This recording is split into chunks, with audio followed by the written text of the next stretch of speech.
schöner Fisch. Ja! Swedish anglers is the best.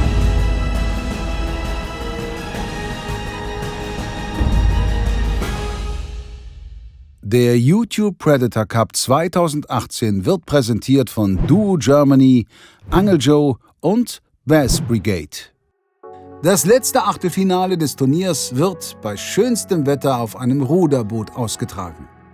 Ricardo Stüttem tritt für seinen YouTube-Kanal Fischen Clips an. Der gebürtige Zwickauer, der seine Heimat mittlerweile in Brandenburg gefunden hat, angelt am liebsten auf Hecht. Das bisher größte Exemplar dieser Spezies konnte er mit 112 Zentimetern beim Nachtangeln überlisten. Sein Kontrahent am heutigen Tage, Micha Reiter, repräsentiert den Kanal von Rock the Fish, den er gemeinsam mit seinem Bruder betreibt. Der Kölner angelt am liebsten auf Zander. Sein bisher spektakulärster Fang war jedoch ein Schwarzbarsch mit einer Länge von stattlichen 56 Zentimetern. Hallo liebe Zuschauer, wir sind heute an einem Gewässer, das für beide Angler unbekannt ist. Gerade deswegen besonders interessant, wie die Herangehensweise sein wird. Wir können hier mit Hecht rechnen, gegebenenfalls auch mit Barsch. Zander sind eher nicht so zu erwarten. Jungs, habt ihr euch ein bisschen vorbereitet, ein bisschen belesen? Natürlich. Wir sind heiß auf jeden Fall. Wir sind beide echt Hechtprofis, von daher wird das heute ordentlich abgehen, denke ich. Ja. Hoffen wir. Und wir hoffen, dass wir einiges an Fisch bieten. Ricardo, Kopf oder Zahl? Kopf. So, also der Adler. Und du? So, schauen wir mal. So, Kopf. Wer soll loslegen? Ich würde sagen, ich werde auf jeden Fall erstmal starten. Und wir werden ein paar gute Spots anfahren. Und wenn es nicht funktioniert, kannst du ja aber noch beweisen, dass das... Alles klar. Männer, los geht's. Die Partie ist eröffnet. Ein Handshake bitte. Hängen geblieben. Los geht's. Gute Sache. Die beiden Angler haben nun insgesamt 6 Stunden Zeit, wobei jeder jeweils 3 Stunden die Spots vorgeben darf. Es zählen ausschließlich Fische, die mit Kunstködern gefangen werden und das Mindestmaß erfüllen. Schleppangeln ist dabei nicht erlaubt. Die Länge von Hechten zählt einfach. Zander mal 1,3 und Barsche mal 2,4. Die 3 punktbesten Fische gehen in die Wertung. Alle weiteren Regeln findet ihr per Klick auf den Link in der Videobeschreibung.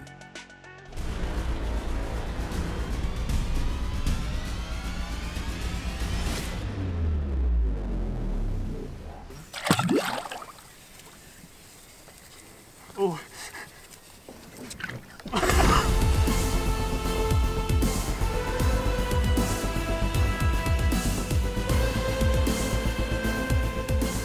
Also ich fange mit einer meiner Lieblingsköder, die ging letztes Jahr ziemlich gut bei uns. Das ist ein eher Karpfendekor-mäßiger Köder. Den gibt es in verschiedenen Größen, der ist grandios. Es gibt fast keinen besseren Hechtköder, zumindest bei uns in Köln. Extrem gut gefangen mit und groß wie klein hier mitgefangen. Ich versuche es erstmal hier mit meinem Vertrauensköder. Das ist immer ganz wichtig, dass man so startet, denke ich. Ja, was soll ich anders sagen? Letzte Wochenende hat mir es ja gezeigt, dass dieser Köder einfach nur sehr gut fängt, auch die kleinen Hechte. Und das ist der Säbisch Gear 3D Bleak Light Swimmer und der läuft sehr, sehr flach. Und ich denke mal hier gerade, was werden wir hier haben, 2 Meter, ja, 1,50 Meter, denke ich hier hinten an den Schilfkanten wird er ganz gut laufen. Mal schauen, wer den ersten rausholt oder den Biss bekommt, wer weiß. Mit ihren Ködern des Vertrauens bewaffnet, werfen die beiden ununterbrochen und fischen so konsequent das Ufer ab. In der ersten richtigen Bucht angekommen, ist auf einmal Ricardos Rute krumm.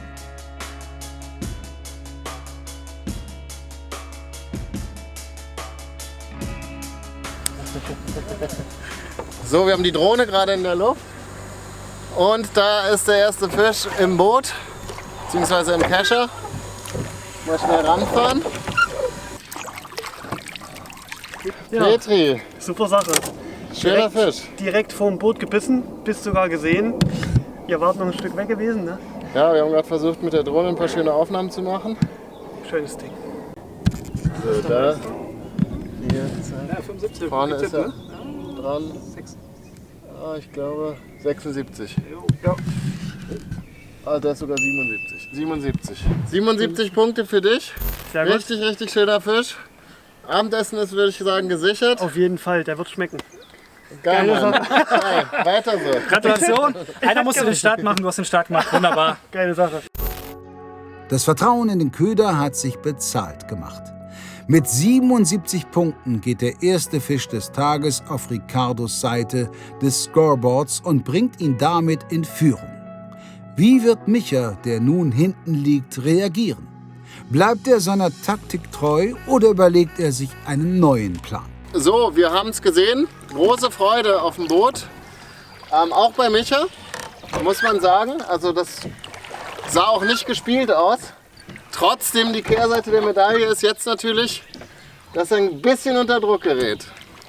Ja, man muss ganz klar sagen, wir mussten erstmal ein bisschen rausfinden, wo stehen die Hechte.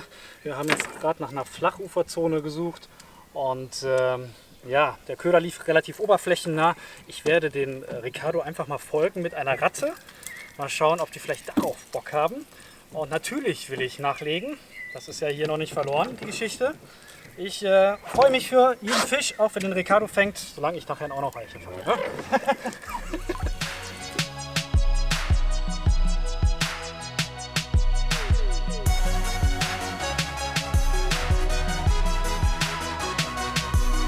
Die beiden Jungs haben jetzt das Ufer der ersten Bucht einmal komplett abgefischt. Man kann erkennen, dass beide eine etwas unterschiedliche Strategie fahren.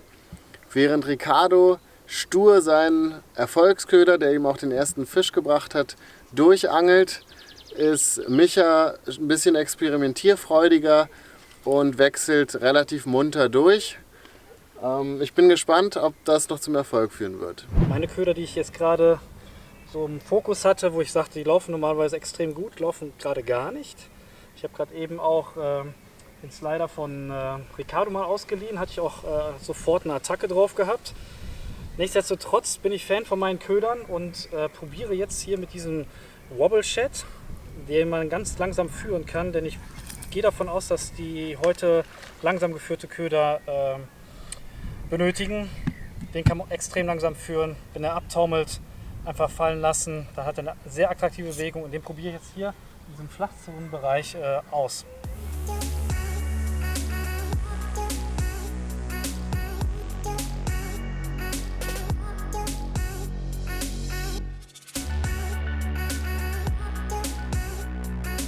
So, wir sind kurz vor der Halbzeit. Ricardo hat jetzt den letzten Spot vorgegeben, gerade auf dem Weg dorthin. Da werden dann beide Jungs noch ein paar Würfe machen können und dann übernimmt Micha das Zepter.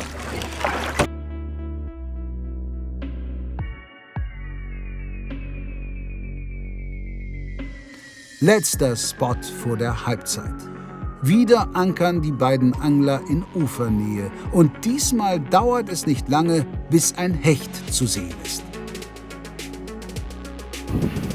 Oh, scheiße. Hast du gesehen? Oh, guck mal, da hat man die Bugwelle gesehen, oder? Scheiße.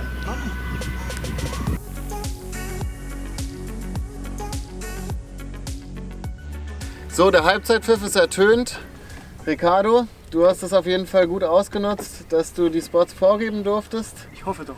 Du hast auf jeden Fall den einzigen Treffer bisher gelandet, auch ein wirklich schöner Fisch. Es war mehr möglich bei euch beiden. Mhm. Also wir hatten durchaus ein bisschen Fischkontakt Ja. in den ersten 3 Stunden. Ich glaube, ihr kriegt noch was. Einer von euch beiden, vielleicht beide. Ich denke, hier hinten kommt noch ein bisschen was. Genau, wir haben jetzt gerade so ein bisschen um die Mittagszeit. Ich glaube, dass sich das ein bisschen abgeflacht hat. Genau. Und gleich kommt die richtige Zeit. Wobei ich ein bisschen verzweifle. Ich habe die ganze Tacklebox, die explodiert hier förmlich. Weil ich natürlich langsam ins Schwitzen komme. So viel Zeit ist dann auch nicht mehr.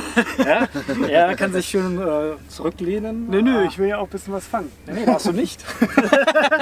Ich muss ja aufholen. Ja. Ja. Nee, Ja. gut, ein guter Fisch auf jeden Fall. Und ich denke, da ist noch was möglich. Es ist alles offen. Einfach viele Würfe machen. Köder muss ins Wasser, das hilft. Mit 77:0 geht es in die Halbzeit. Für Micha ist zu diesem Zeitpunkt natürlich noch alles möglich. Doch in der zweiten Hälfte muss er etwas Zählbares ins Boot bringen, um im Turnier zu bleiben.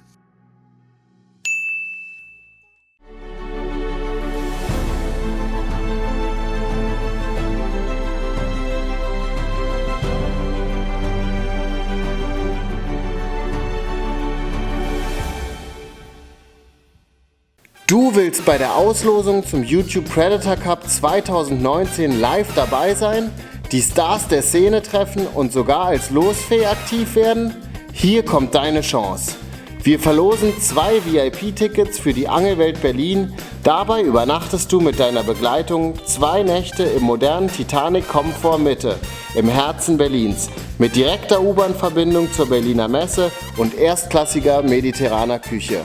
Die Teilnahmebedingungen findest du in der Videobeschreibung. Viel Erfolg! Ihr wollt mehr fangen? Herzlich willkommen bei Angel Joe, die größte Auswahl und beste Beratung für deinen Fangerfolg. Jetzt schon 10-mal in Deutschland und online unter www.angeljoe.de.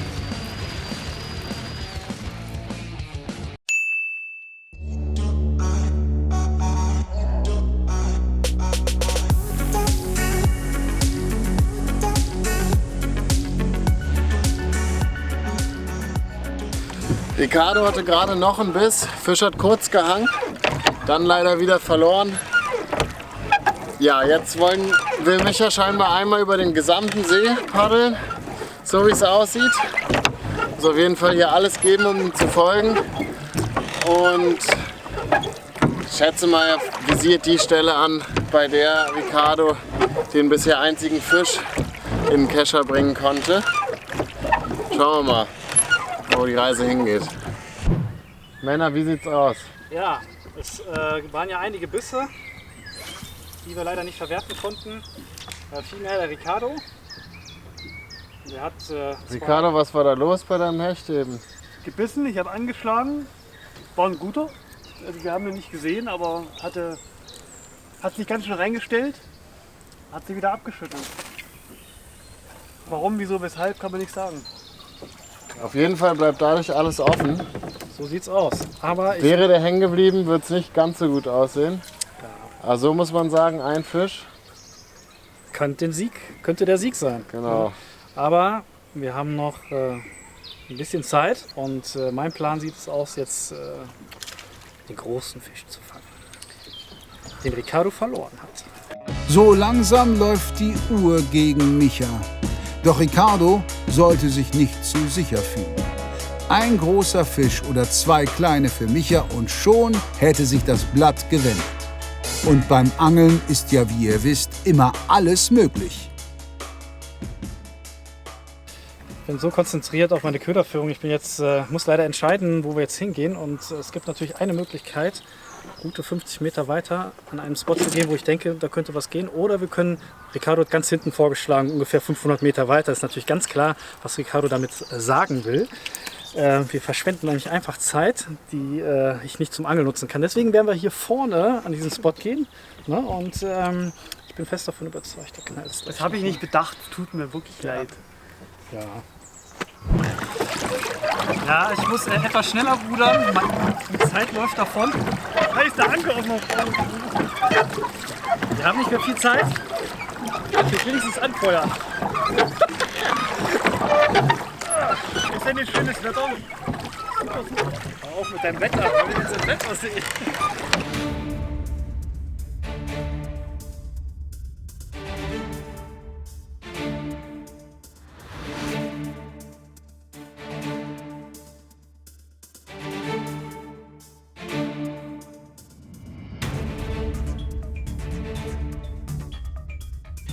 In den letzten Minuten der Achtelfinalpartie scheint Micha den Druck nun endgültig zu spüren.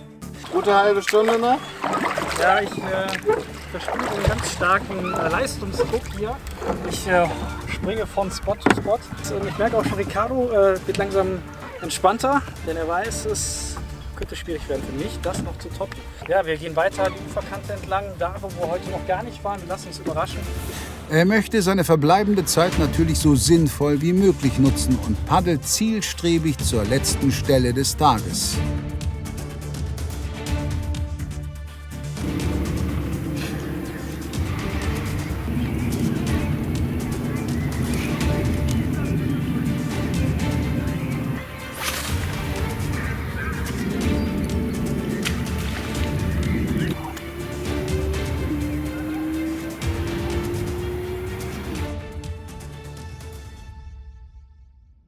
So Männer, die Angelzeit ist vorbei.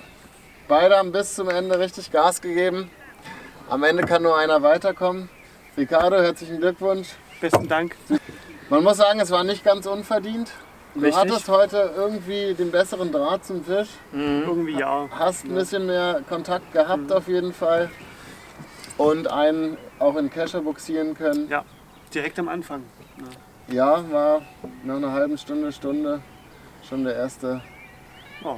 der gehangen hat. Es hat mir viel Spaß gemacht mit euch. Uns auf jeden Fall. Also Auf ich jeden kann Fall. nur für mich sprechen, Absolut. aber ich denke, die hat auch Absolut. Spaß gemacht. Nee, war eine gute Atmosphäre. Total.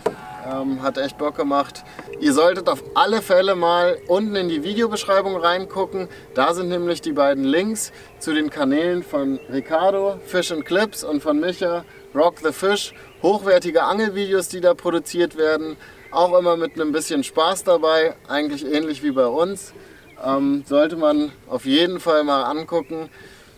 Ja, Männer, War eine geile Sache. Ricardo? Ist egal, wer hier welchen Fisch gefangen hat. Für mich war das ein absolut geiler Tag. Letztendlich ist auf jeden Fall verdient. Er hatte 2 Fische dran, leider verloren. Ich hatte nur Nachläufer, kurze Kontakte, von daher einbuxiert. Trotzdem hast du es gebockt. War eine super Sache. Und ihr habt euren Job auch super gemacht. Der Kameramann wir haben uns hat Mühe seinen gegeben. Job den ganzen Tag trägt er die Kamera mit sich herum. Und der Toni hat auch seinen Teil dazu beigetragen. Ja, Wagen stimmt. auf dem Boot hat sich gesonnt. Also Juli hat keinen einzigen Ruderschlag gemacht. Kann ich dir versichern. Stimmt, Rudern mussten wir auch noch. Genau. Okay. Schaut auf jeden Fall das nächste Mal rein, wenn die nächste YouTube Predator Cup Folge kommt. Abonniert unseren Kanal und ja, gebt uns einen Daumen nach oben und einen Kommentar, wie euch das Video gefallen hat. Bis zum nächsten Mal. Tschüss. Ciao. Ciao. Mit 77:0 zieht Ricardo ins Viertelfinale des YouTube Predator Cup ein. Im nächsten Match wartet niemand Geringeres als Dustin Schöne von Barschalarm TV auf ihn. Ob er auch dort die Oberhand behalten kann? Nach einer 4-wöchigen Pause beginnt am 13.10. die Ausstrahlung der Viertelfinalpartie. Neben dem Duell zwischen Ricardo und Dustin könnt ihr euch auf die Matches zwischen Daniel von hechtundbarsch.de und Andreas von MyFishingBox, Topwater-Angler Bene gegen Johannes von JH Fishing sowie die Partie von Dietmar Isayasch gegen Tobi von Kanal Gratis freuen. In der Zwischenzeit gibt es natürlich andere Videos auf diesem Kanal. Und deshalb sage ich, euch viel Spaß und auf ganz bald.